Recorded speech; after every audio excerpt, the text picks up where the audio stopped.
Hi, today I'm making holiday pasta salad.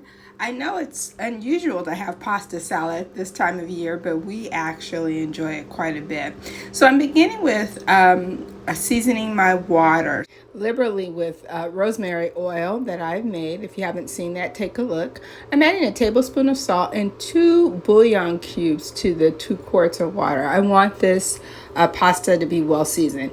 I'm adding 2 cups of dry shell noodles. In this case, you can use any kind of noodle you like.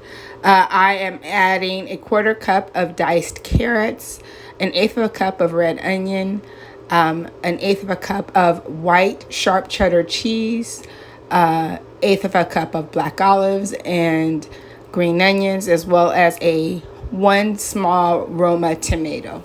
And then to add for the holiday season, I'm adding the pimento olives as well as artichoke hearts to give it that sort of holiday antipasto feel.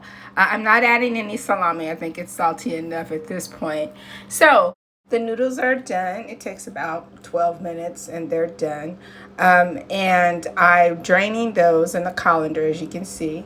And then what I'm doing is I'm adding all of my ingredients to the kind of cooled noodles, right? And then I'm adding my favorite salad, Italian salad dressing, I should say, and I'm mixing well.